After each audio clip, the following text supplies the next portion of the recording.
Good morning. It's Carrie Freeman, my left ear. It is March 15th, 2021. I am here with my left ear because I receive information through my left ear and I do commentary, psychic commentary. And this is left-leaning politics. So if you're a progressive and independent or a Democrat, you probably would appreciate this, but otherwise you may not appreciate this site, so I'm just letting you know that. I deal with politics and some current affairs. I'm just getting comfortable, excuse me. And this is for entertainment purposes only. And what about me? I'm what I call a change agent. I do psychic coaching and I do therapeutic hypnosis, and I've been doing this for almost 20 years. And here we go. We're just going to get started here. And I like to get started now with a deep breath because we forget to breathe. So it's a good way to start anything, a deep breath. All right, so here we go. This video is called Why Are the Pubs Annoyed? And the pubs are annoyed. So I'm going to answer that question. Why are the pubs annoyed? Why are the journalists looking for stories and conflicts? Well, the pubs are annoyed because Joe Biden is doing his job. He's just nose to the grindstone, totally focused with his team to get things done, to address the vaccine issue, the COVID relief issue, and look to the future. And so he's not giving them propaganda. He's not, except when he used the word Neanderthal, that was a huge deal. Neanderthal, oh my God. But they're looking for anything. And, that would go along with the reporters. The reporters they had 4 years of drama. And every day there was a new story, a new angle, a new controversy. And Joe's just working. So these reporters are just like, what do we do? What do we talk about? Well, Joe Biden is going to Delaware for the weekend. Why is he doing that? He likes Delaware. That's where his home is. That's where his dogs are right now. Why isn't Joe Biden doing a press conference? All the other press conferences, the presidents did press conferences by this time. And my answer is none of those presidents had the gargantuan problems to solve that Joe Biden has as promised to solve. And that's the reason. But the journalists are not looking good. One of them wrote a little thing on Twitter about how the president isn't doing press conferences, and by now all the other presidents had done them. And I just wrote, this is a slow news day, and it doesn't make the journalists look very good. So onward with the annoyance. Anything that Joe Biden does that's going to better people, that's going to move us forward, is going to annoy the right side. So here's the thing. I've said this before. I'm going to bring it up again because Eugene Robinson from the Washington Post, Pulitzer Prize winner, brought this up with Ari Melber. I think it was Ari Melber, but I could be wrong. It might have been Lawrence O'Donnell. Just a few days ago. And he said what I've been suggesting, that when citizens get cash and they get extended unemployment, and the school's open, their kids can start going to school and they're not homeschooling, and the job market opens up and restaurants begin to open up, they're not going to be as angry. So that's really what we're thinking, that there's going to be a quieting down of the crazy Trumpy stuff. It won't ever go away. But there's going to be, this is going to have an impact on the Trump voters when Joe is bringing in this relief. And I just blew up my page again, like, this happens to me from time to time, and it won't. I got to find out why it does this. So Eugene Robinson said, when citizens get money and extended unemployment, when more freedom becomes available to them. Everything. When there is nobody in a lead position inciting violence, that is going to make a difference. When nobody is in a lead position inciting violence. And we do have our wonderful new Attorney General going after the white supremacists, the people who funded January 6th. He's going really deep into the whole thing with tentacles. Now, in terms of the vaccines, right now, as of yesterday, 47% of the Republican voters do not believe in the vaccine. So this is interesting. And if they hold to this, they're not going to get the vaccine. They do not believe in the vaccine. I believe that there will be a predominance of deaths from those Republican people who are exposing themselves. Now, it's interesting because if this happens, if that many Republicans refuse the vaccine, then more of them are going to pass, and there will be less Republican voters in 2022. It's kind of odd, isn't it? But there it is. I want to mention about January 6th that now that Merrick Garland is in, and he very much wants to go and investigate people who funded the groups on January 6th, that we know that the wife of Supreme Court Justice Clarence Thomas, Ginny Thomas, donated to for 70 buses to carry insurgents, seditionists into DC, to the Capitol. And my left ear feels that both Ginny and Clarence Thomas are going to be investigated, questioned. They're not going to be in a special category because that's not how Merrick Garland is going to operate. So be patient. That's coming. Now, a few days ago, I taught a rune class on another channel that is private, so you'll never be able to see it. But before doing it, I thought as an example to the class, I would come up with a couple of general questions that had to do with politics that I thought people would be interested in, and I wanted to give them an example of how the runes tell a story. So I asked the runes about Andrew Cuomo. And it was very interesting what I got. It was really literal, to be honest with you. So the first rune I got, and I can't go through lessons on the rune, but the first rune is called restriction. And I'm just going to read some of these details to you because it's so interesting. So this is the beginning of the story around Cuomo and being asked to resign and the accusations, okay? So this first part of the story, restriction. Control of the motion of emotions are important here. There's a shift in life course. Challenges are typical when you pull this rune. And the battle with this rune is the self with the self. So Cuomo is really battling with himself in a way. This rune advises correct conduct and timely action. And it says, don't try, honestly, this is a quote. Don't try to pull down the veil and escape from life by denying. That's the number one message with Cuomo. Okay, now we get to part two of our story. And it is the strength rune, except it's in the opposite position, a weakened position. So it's strength reversed. And it says, without ears to hear, eyes to see, you may fail to take advantage of the moment.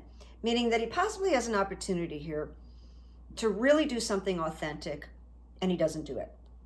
And he won't do it. So it could be a missed opportunity, a weakening of one's position, and I'll see, you bet.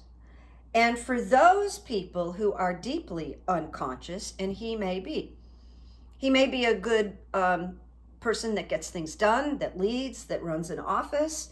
But this is a jolt to his life, and it requires very serious thought and insight, which I don't know that he has. So it says, do not draw back from this passage into darkness. So it's a passage into darkness. Now we get the final rune of the story, and it's amazing. It's the rune called Stand Still. And that rune just looks like a bar. That's it, just a straight line. Stand still. And the message is, the winter of your spiritual life is upon you. And I think we can all agree that the winter of Cuomo's spiritual life is upon him, clearly, if he has a spiritual life. But standstill is what impedes, what stops, what prevents. And it means in this situation you are powerless. There's really nothing you can do. You can't make positive accomplishments. And furthermore, trying to hold on results in just appearing to be very out of touch. And also, even more sadly, there's really nobody to rely on during this passage. The passage indicates that there could be a second act. But this is what it totally tells me and my left ear, is that he's going to be done as the governor of New York. Now, whether he resigns on his own, I don't know yet. He's certainly resisting that. But he's not going to remain governor, according to this reading. And the runes are kind of amazing. Now, the other question, which is really, I think, the most important political question right now, is what's the energy around the H.R. 1 voting rights bill, which is enormously important, which is crucial, which is life and death. It's democracy and the other. It's very, very important. So I drew 3 runes, and the first one is advice, and it's the rune of the self, and its essence is water. It wants us to remain modest and not cocky, detached, but working towards the goal. It says, be in the world, but not of the world. So it's always this detachment as this bill is trying to be pushed through and trying to convince people about the bill. It really is basically do the work without ego. So just do the work, try to get it through. Now we move on to part 2 of the story with the HR voting rights. And it is a wonderful rune. It is the rune of joy. Joy and light. It is a fruit-bearing rune. It is a rune of blessings, new energy. Things that have been previously blocked are beginning to be unblocked, and light is piercing. So something good is emerging here from the depths. There's a new kind of clarity, and it's about restoration and equality. You know, reading this, it's kind of hard to believe, right? I admit, I went, whoa, this is so positive. So then the third rune, which is harvest, which is fertility, another very positive rune. But it indicates 1 year, this particular rune, for beneficial outcomes. No quick results. There's clear intent, there's concentration. There can be a mutual opening up, but it could come later. And it says patience. So what we have here is a real chance that a few more senators that are Democratic could come into the Senate when people like Josh Hawley leave, Ted Cruz, and a few people retire. I believe there's going to be a few Democrats added as a surprise, as a shock, not more Republicans. So then there we have a little bit more of the majority, the safer majority. So just keep your eyes open.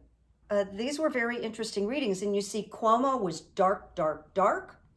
And this voter suppression bill had a lot of positive, just lots of positive energy about it. So don't give up on this. There's something brewing about this voter suppression thing, and certainly pray. All right, I'm finishing this, and you can check out if you want, because this is something that happened to me on the day that I had my last Moderna vaccination. And I think it relates to us, actually, this little story. So you can tune out if you want, but you can listen because it's kind of magical. So I drive over to St. Joseph's Hospital in Burbank, which is 15 minutes away, and I park. And just as I park, another car pulled in, and what I want to say is a very tiny elderly woman gets out of the car, and she has white hair, and she's walks really, like lots of energy, good walking, and she sort of follows me in. And it turns out she's there to get her second Moderna shot. So she's like trailing me. And, we get our paper and we get the extra mask and we're asked to sit down and fill out. And so she sits down and she's filling out. And then I hear her speak, and she has an accent. And the accent sounds to me German. So now they get us up and they say, okay, you can walk to the station now to get your shots and just follow the things on the floor, which I had done before. It's really great, really organized. So I start walking, and she's on my heels, and she's chatting with me, and she's delightful.